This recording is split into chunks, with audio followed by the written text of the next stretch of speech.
Να θυμάστε, αγαπητοί μου συνέλληνες, και σας το λέω αυτό πλέον με τα λόγου γνώσεως, μετά από την τελευταία μου αποστολή που διήρκησε περίπου 3 εβδομάδες.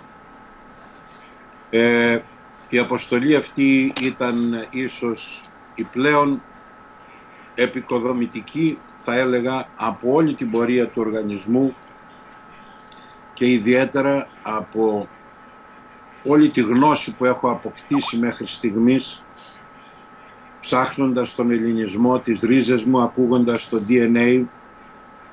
Πρέπει να σας πω ότι οι προηγούμενες 3-4 εβδομάδες ήταν καταλυτικές για το τι ακριβώς και πώς ακριβώς στέκεται ο ελληνισμός απέναντι στον πλανήτη.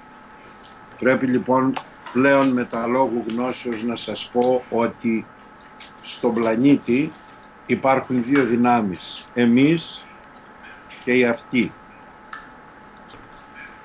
Οι μάχες οι οποίες αυτή τη στιγμή μένονται στον πλανήτη, μένονται στην πλευρά αυτών. Η δική μας η πλευρά είναι κάτι που ίσως ούτε οι αγαπητοί συνέλληνες το έχουν πραγματικά ενστερνιστεί. Θα σας μεταφέρω μερικές από τις εμπειρίες μου αυτές των τελευταίων 20 ημερών. Πρώτον, πρέπει να σας πω ότι αυτό το οποίο συνήθως λέμε το αποστατικό DNA δεν είναι πλέον μία συγκεκριμένη έννοια, είναι μία πολύ συγκεκριμένη έννοια η οποία έχει χρονική αρχή, χρονική συνέχεια και χρονική διάρκεια. Γνωρίζομαι πλέον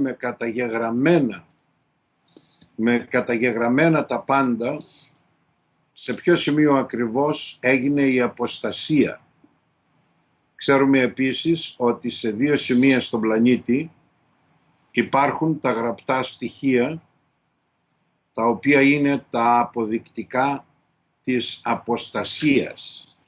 Θέλω επίσης να σας πω ότι κάποιες δυνάμεις, επίγειες δυνάμεις, κρατούν σαν επτασφράγιστο μυστικό ορισμένα γραπτά στοιχεία, τα οποία αποδεικνύουν πρώτον την μεγαλοσύνη του ανθρώπινου γένους, που σημαίνει των Ελλήνων, και επίσης έχουν απόλυτα τα αποδεικτικά στοιχεία περί του πώς ακριβώς δημιουργήθηκε όλη αυτή η υλική, θα έλεγα, υπόσταση στα χρήματα και όχι μόνο το χρηματοοικονομικό σύστημα σε όλο τον πλανήτη. Πέραν πάσης αμφιβολίας, τα πάντα στον πλανήτη οφείλονται στους Έλληνες. Όχι μόνο τα πνευματικά, αλλά και τα υλικά. Είναι εντελώς απαραίτητο να αντιληφθούν οι Έλληνες ότι υπάρχει μια διαχωριστική γραμμή για το ανθρώπινο γένος πρώτης αποστασίας και το ανθρώπινο γένος μετά την αποστασία. Αυτή είναι ακριβώς την γραμμή την οποία προσπαθούν με κάθε τρόπο, ιδιαίτερα οι αντιπρόσωποι των αποστατών εντός εισαγωγικών Εβραίοι, μιλάμε για τους Καζάρους πάντα, οι οποίοι δεν επιτρέπουν στον ελληνικό λαό, στον απλό συνέλληνα και την απλή συνελληνίδα, να αντιληφθεί του ποιος ακριβώς είναι, διατηρώντας την διαμάχη στην μετά την αποστασία περίοδο. Είναι αλήθεια ότι υπάρχουν 2 τάσεις. Υπάρχουν 2 φρατρίες στο παγκόσμιο γίγνεσθε.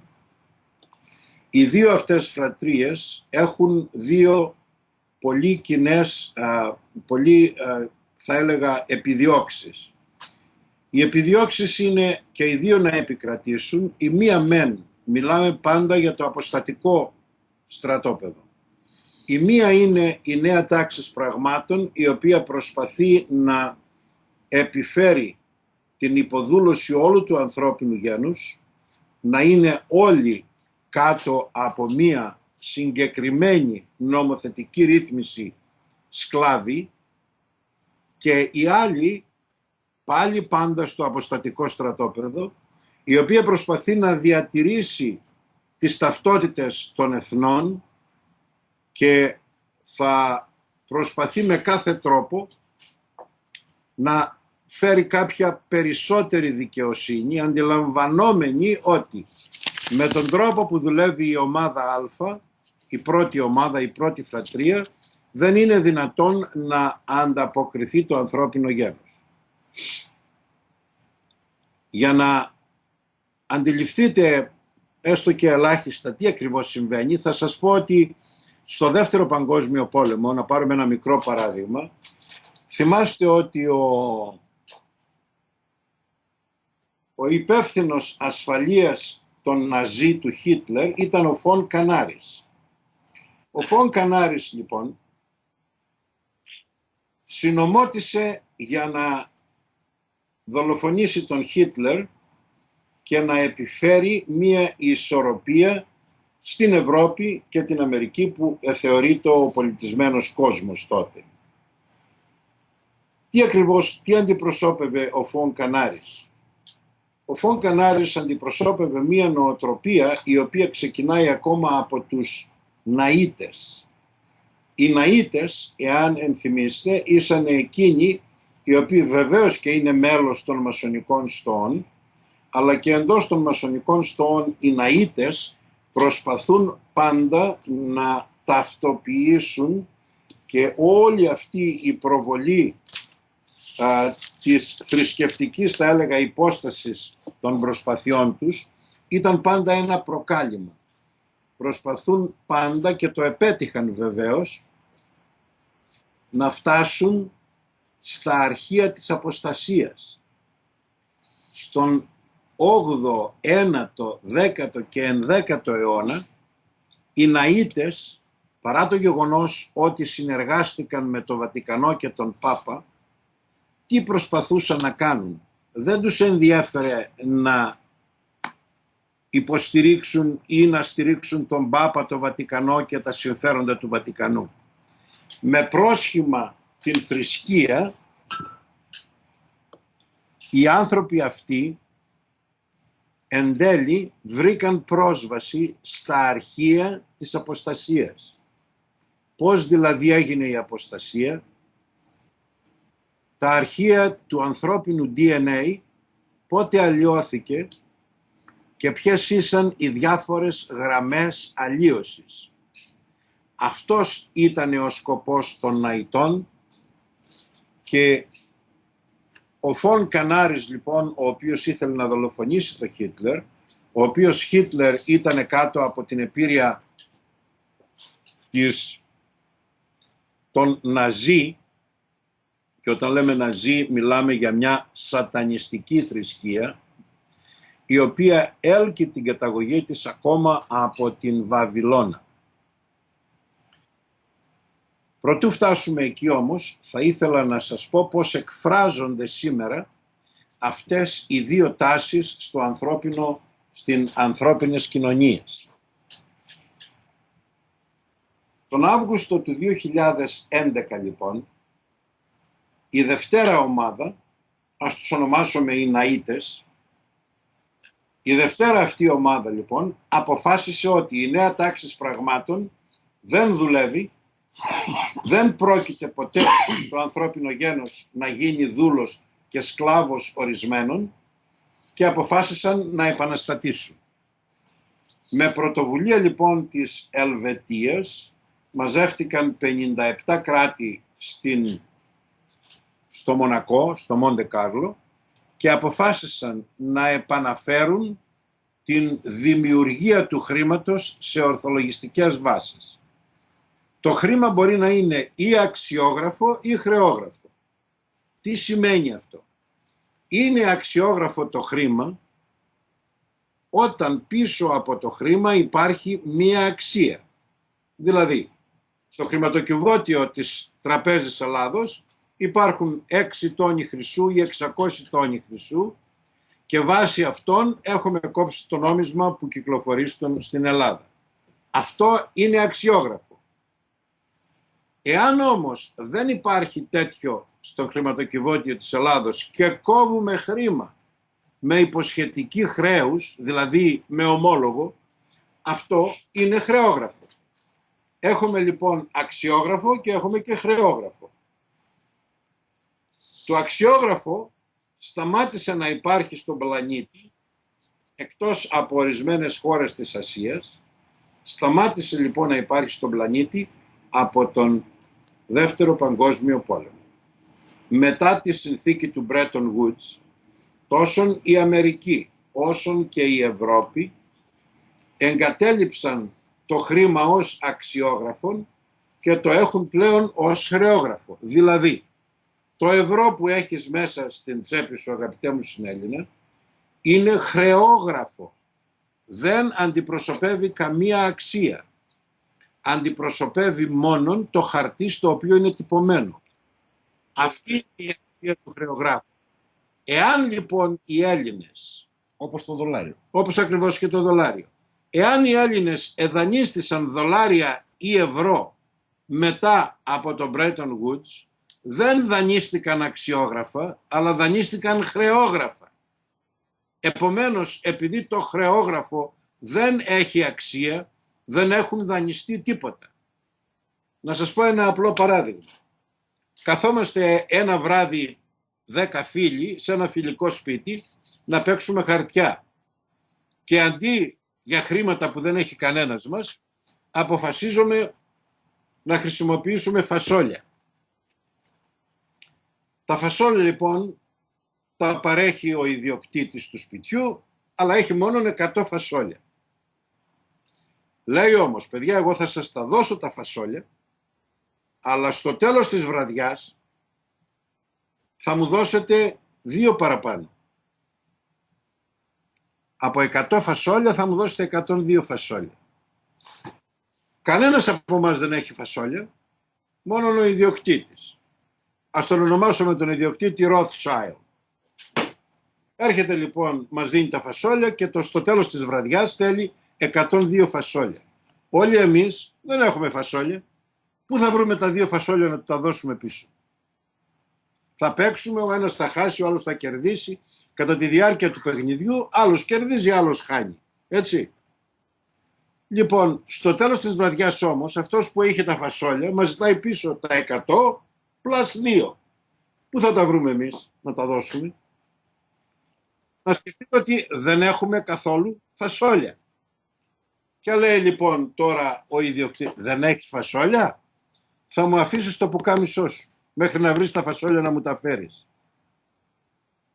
Και εάν κατά τη διάρκεια του παιχνιδιού ο Αμάραντος κέρδισε το Βαλσαμάκι και ο Βαλσαμάκης δεν έχει να του δώσει τα φασόλια που κέρδισε, του λέει πρέπει να μου αφήσεις και το παντελόνι σου, και του παίρνει ο μεν Rothschild, του παίρνει το πουκάμισο, ο δε Αμάραντος του παίρνει το παντελόνι. Αυτή είναι η αναλογία που συμβαίνει, δηλαδή κάποιος εδάνισε τίποτα και σου παίρνει πίσω κομμάτι τον εαυτό σου, το σώμα σου, δηλαδή τη γη σου, το σπίτι σου, τα υπάρχοντά σου, χωρίς να σου έχει δώσει ποτέ τίποτα. Αυτή είναι η πολύ απλή αναλογία που να την αντιληφθεί όλος ο κόσμος. Αποφάσισε λοιπόν αυτή η ομάδα των εντός εισαγωγικών των ευαισθητοποιημένων. Με έχετε ακούσει πολλές φορές που σας μιλάω για λευκούς υπότες, για λευκά πηλίκια, για ομοσπονδία του φωτός κτλ. Όλοι αυτοί λειτουργούν μέσα στο αποστατικό στρατόπεδο. Δηλαδή, στο τέλος της ημέρας, τι σημαίνει? Ότι είτε με τον έναν είτε με τον άλλον πας, θα είσαι πάντα μέσα στους κανόνες του αποστατικού στρατοπέδου.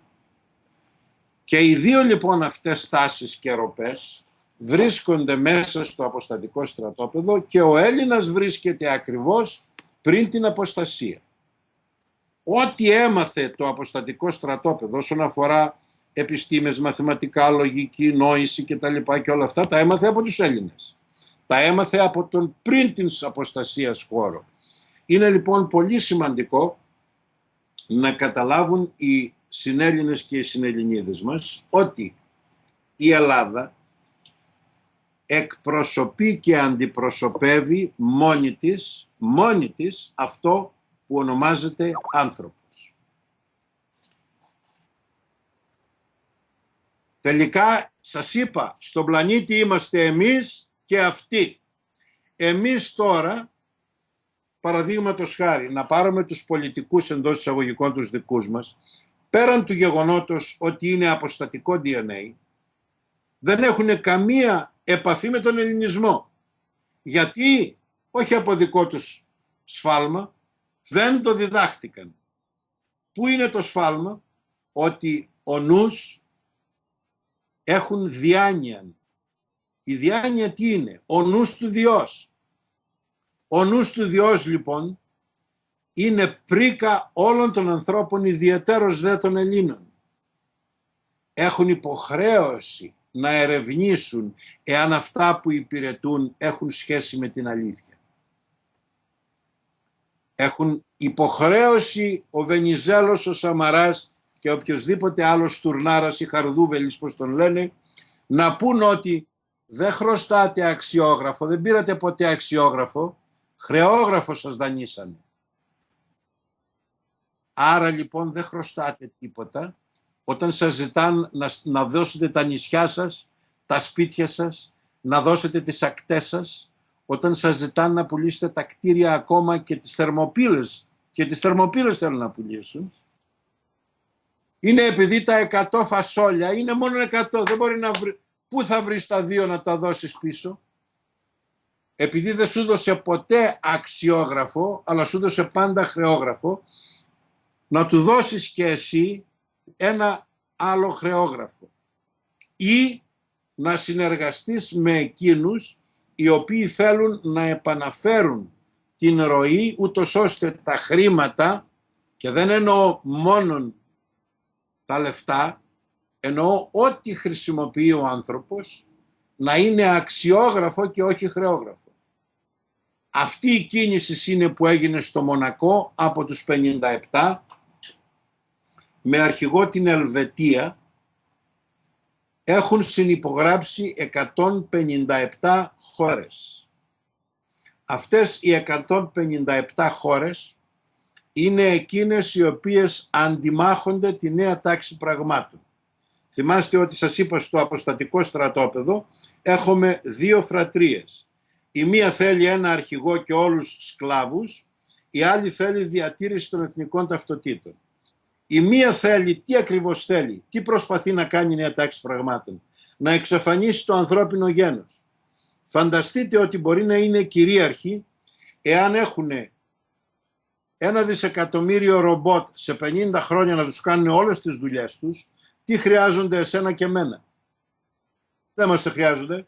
Άρα επεξεργάζονται σε βάθος χρόνου την εξαφάνιση του ανθρώπινου γένους και την εκμετάλλευση των πλουτοπαραγωγικών πηγών του πλανήτη. Κάτι το οποίο το έχουν κάνει επανειλημμένο σε άλλους πλανήτες. Ο Άρης, παραδείγματος χάρη, είναι το πλησιέστερο θύμα αυτών των συμπαντικών, θα έλεγα, τρομοκρατών. Είναι συμπαντικοί τρομοκράτες αυτοί. Δεν το έχουν κάνει μόνο στον πλανήτη Γαία, το έχουν κάνει σε πάρα πολλούς πλανήτες. Και από την άλλη μεριά τώρα έχουμε την δύναμη, το σπέρμα, το πνεύμα των Ελλήνων, το οποίο αντιστέκεται σε αυτή την λέλαπα. Αυτή τη στιγμή συμφέρει τον ελληνισμό, χωρίς να χάσει την ταυτότητα και το όραμά του, να συνεργαστεί με αυτούς που θέλουν να επαναφέρουν την κανονική ροή των πραγμάτων όσον αφορά τα χρηματοοικονομικά. Να δώσω λοιπόν ένα μήνυμα στη νέα τάξη πραγμάτων από τις εμπειρίες μου των περασμένων 3 εβδομάδων. Να μην τολμήσουν να φανταστούν ότι θα έχουν σαν συνομιλητή από την άλλη μεριά οποιονδήποτε άλλο εκτός από τον Αρτέμι Σόρα. Διότι εάν επεξεργάζονται τέτοιο σχέδιο, λέω εάν, να είναι σίγουροι ότι ο πλανήτης δεν θα επιβιώσει. Θα γίνουν τέτοιες καταστροφές που ο κατακλυσμός του Δευκαλίωνα ή του Νόε θα είναι παιχνίδι μπροστά. Θυμίζω μόνον τον πλανήτη Τιαμάτ, Φαέθον. Τι ακριβώς έγινε στον Τιαμάτ. Και θυμάστε ότι οι μασονικές στοές το έχουν ακριβώς απέναντι από την πόρτα, για να πάντα να τους υπενθυμίζει ότι δεν μπορούν να περάσουν ορισμένα όρια. Στέλνουμε λοιπόν ένα μήνυμα σε όλες τις μασονικές στοές, στους Ιλουμινάτι, σε όλα τα μεγάλα παιδιά: μην ξεπεράσετε τα όρια τα οποία έφεραν τον Τιαμάτ στην θέση που βρίσκεται. Ξέρετε ότι ο Τιαμάτ, δηλαδή ο Φαέθον, τον χτύπησε, λέει, ο ήλιος, ο Απόλλων, έγινε κομμάτια και έπεσε στον Ηριδανό ποταμό. Οι συμβολισμοί παραπέμπουν στη ζώνη των αστεροειδών που βρίσκεται μεταξύ του Άρη και του Δία. Αυτοί οι αστεροειδείς, οι οποίοι περιφέρονται γύρω από τον ήλιο ακριβώς με την ίδια ταχύτητα που περιφερόταν ο Τιαμάτ, αυτό ήταν αποτέλεσμα μιας άλλης διένεξης. Επομένως, καλό θα ήταν αυτοί που σκέπτονται αλλιώς να θυμώνται πάντα τι ακριβώς συνέβη στον πλανήτη Τιαμάτ. Και όλες οι στοές ας σκεφτούνε για ποιο λόγο έχουν ελληνικά σύμβολα σαν δικά τους σύμβολα. Δεν εξευμενίζεται ο ελληνισμός επειδή έχετε τον διαβήτη και το τρίγωνο σαν σήμα σας ή το Πυθαγόριο θεώρημα. Η αποστασία πρέπει να τελειώσει. Θα έρθει η ώρα της. Αυτή τη στιγμή πρέπει να σταματήσει ο κατηφόρα, να μπούμε σε μια ισορροπία, και όσον αφορά την επαναφορά του ελληνισμού, αυτό θα είναι το δεύτερο σκέλος της προσπάθειας. Αυτή τη στιγμή λοιπόν έχει μεγάλη σημασία στο χρηματοοικονομικό, όσο και να μπλοκάρετε το σώρα και όσο και να μπλοκάρετε τα resources, δηλαδή τα περιουσιακά στοιχεία τα οποία διαχειρίζετε, δεν θα μπορέσετε εν τέλει να κάνετε αυτό το οποίο επιθυμείτε. Να είστε απόλυτα σίγουροι ότι ήλθε το πλήρωμα του χρόνου. Δεν είναι μακριά ο χρόνος. Όπως βλέπετε, εμείς ούτε απειλούμε κανέναν, ούτε εκδικούμεθα κανέναν. Όπως όμως ο Θέογνης κοιτάει τον Ζήνα στα μάτια και του λέει «Θαυμάζω σε φίλε Ζεφ», το ίδιο λοιπόν πρέπει και εμείς να κοιτάξουμε αυτούς τους ανθρώπους και να τους πούμε ότι υπάρχει κάτι που ονομάζεται δικαιοσύνη και το οποίο είναι υπέρτατων αγαθών. Τι σημαίνει? Η δικαιοσύνη εφαρμόζεται και ανάμεσα στις θείες δυνάμεις. Επομένως, να θυμώνται πάντα ότι δεν είναι η μετριοπάθεια την οποία δεικνύουμε, δεν είναι αδυναμία, είναι δύναμης. Διότι ξέρουν πολύ καλά ότι εάν δεν είναι μετριοπαθής, θα υπάρξει ο απόλυτος Αρμαγεδόν, όπως τον λένε αυτοί. Έτσι.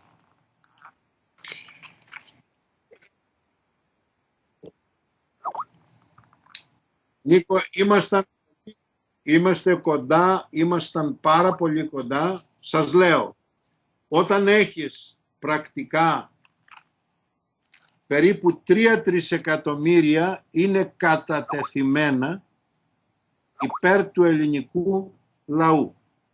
2,3 είναι με το πρόγραμμα των Δήμων και 600 δισεκατομμύρια για την κεντρική κυβέρνηση της Ελλάδος. 3-3 είναι κατατεθειμένα. Να σας εξηγήσω πολύ απλά ότι εάν ένας δήμος, ο οποίος υποτίθεται έχει υπογράψει το πρόγραμμα και γνωρίζει ότι στην Τράπεζα της Ελλάδος υπάρχουν αυτά τα χρήματα, έχει κάθε δικαίωμα να πάει στον κύριο Στουρνάρα και να του πει αυτό εδώ μου ανήκει, πότε θα μου το δώσεις. Εδώ όμως ερχόμαστε σε κάτι καινούριο.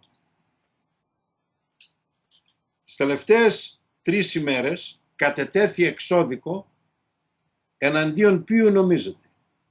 Του Διεθνούς Νομισματικού Ταμείου, της Ευρωπαϊκής Τραπέζης Κεντρικής και της Ευρωπαϊκής Ενώσεως. Δηλαδή η επωνομαζόμενη Τρόικα πήρε εξώδικο το οποίο πρέπει να απαντήσει εντός 7 ή 15 ημερών, αν φαντάζομαι. Αντιλαμβάνεστε ότι η πίεση αυξάνεται σιγά σιγά.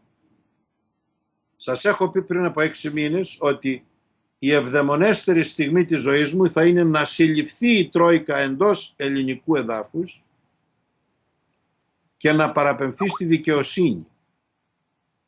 Και δεν θα σταματήσουμε μέχρι να συμβεί αυτό.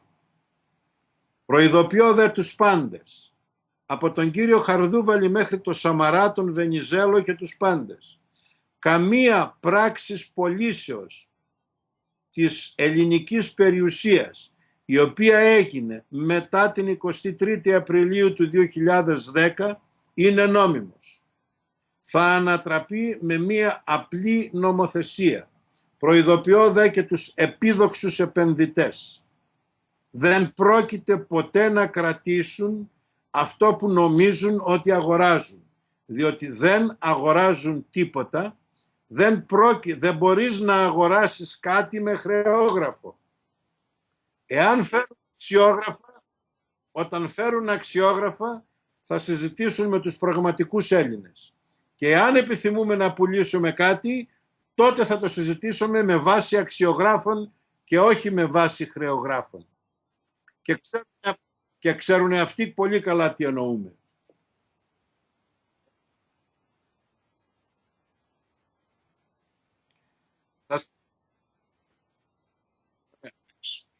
Δεν σου κάνει εντύπωση ότι η καινούρια τράπεζα κεφαλαιοποιήθηκε σε ευρώ και σε δολάριο, πάλι σε χρεόγραφα?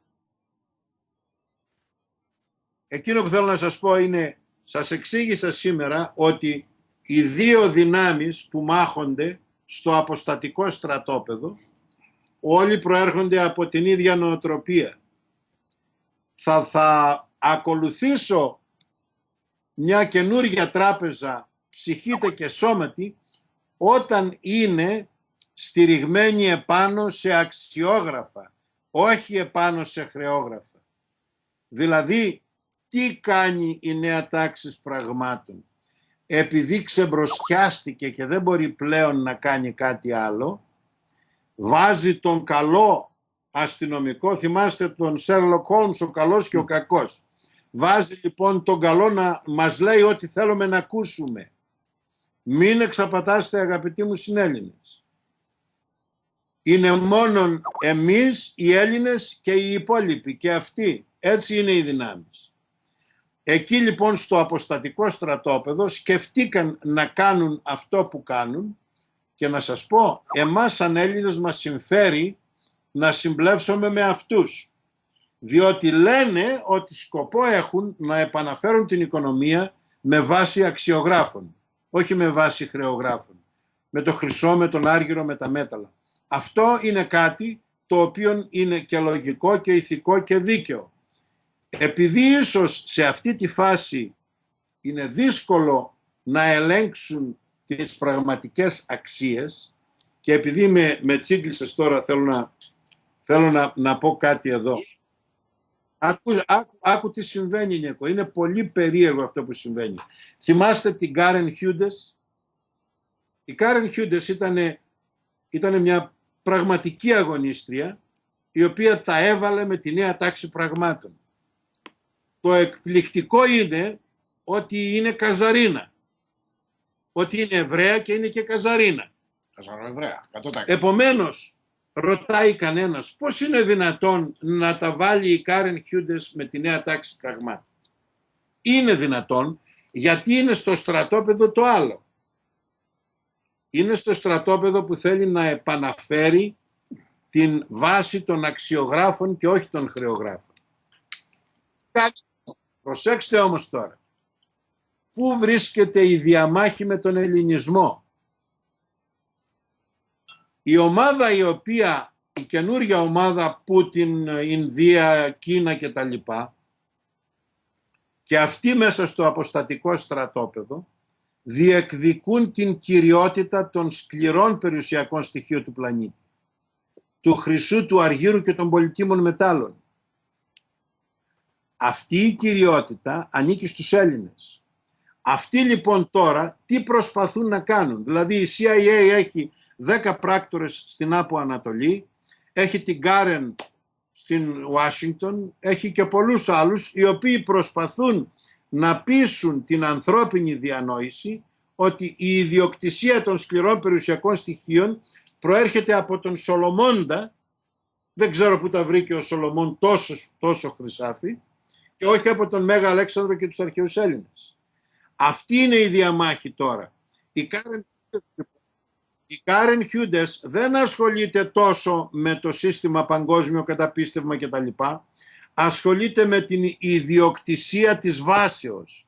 Η βάση, δηλαδή τα σκληρά περιουσιακά στοιχεία, τα διεκδικούν οι Εβραίοι και οι Έλληνες.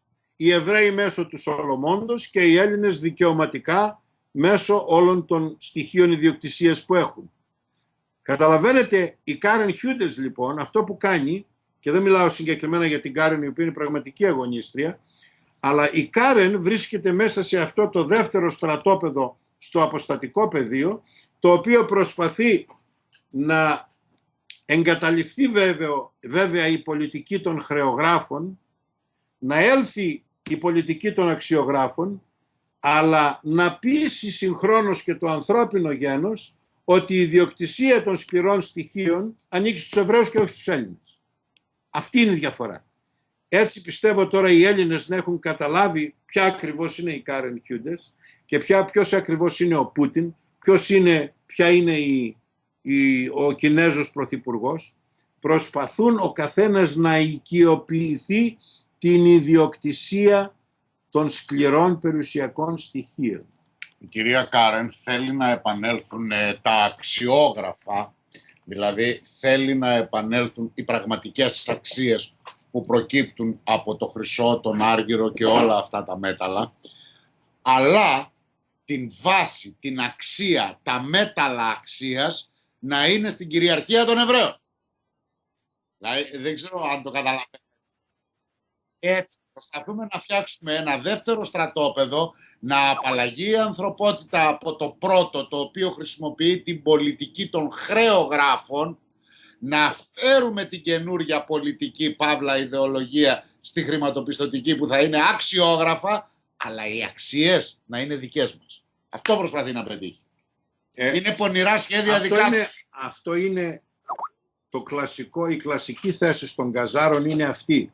Θυμάστε, ο λόγος για τον οποίο οι Καζάροι πήραν την εβραϊκή θρησκεία είναι επειδή θέλαν να είναι το αντίβαρο μεταξύ χριστιανισμού και μουσουλμανισμού. Πάντα λοιπόν έχουν τις δύο αντιμαχόμενες μερίδες και αυτοί προτείνουν τη μέση λύση. Καταλαβαίνετε λοιπόν ότι με την πρόταση αυτή της μέση λύσεως έχουν συστοιχηθεί για τα προηγούμενα 15, 20, 30 χρόνια πάρα πολύ να αποδιώξουμε βεβαίως τους κακούς, τους Μπούς, τους Κίσιγκερ και τους Ροκερφέλλερς και όλα αυτά, τους Rothschild, αλλά το σύστημα που θα επαναφέρουμε, που θα αναγνωρίζει τις εθνικές ταυτότητες, που θα βασίζεται στη συνεργασία των λαών, να βασίζεται σε μία ιδιοκτησία, ένα καθεστώς ιδιοκτησιακό, το οποίο θα είναι στα χέρια των Εβραίων. Ενώ αυτά τα συγκεκριμένα περιουσιακά στοιχεία προϋπήρχαν της αποστασίας και ανήκουν στους Έλληνες. Αυτή είναι η διαφορά. Αυτές είναι οι δύο δυνάμεις στον πλανήτη. Λοιπόν, εμάς μας συμφέρει αυτή τη στιγμή να συστοιχηθούμε με τη δεύτερη ομάδα, να περάσουμε απέναντι και κατόπιν θα τα βρούμε εμείς εκεί. Μην ανησυχείτε. Εκείνο που θέλω είναι ένα πολύ απλό μήνυμα να δώσω σε αυτούς που ονομάζουν σε αυτούς τους πολιτικούς άνδρες και ταγούς στην Ελλάδα. Είναι καλό και σωστό να σκεφτούν έστω ελάχιστα. Έστω ότι παρά το γεγονός ότι δεν μπορούν να σκεφτούν σαν Έλληνες, γιατί αυτό είναι γραμμένο στο λογισμικό τους, καλό θα ήταν από ό,τι έχουν αρπάξει, όπως λέμε στη λαϊκή γλώσσα, συζώντας με Έλληνες και προφασιζόμενοι ότι διοικούν την Ελλάδα, καλό θα ήταν να αποχωρήσουν ησύχως. Με ηρεμία. Να αποχωρήσουν ησύχως. Καλό θα ήταν να αποχωρήσουν με ηρεμία και να παραδώσουν τα ηνία επιτέλους στον ελληνισμό, διότι έτσι είναι το σωστό και το δίκαιο, και το πιο σημαντικό ότι δεν μπορούν να κάνουν αλλιώς.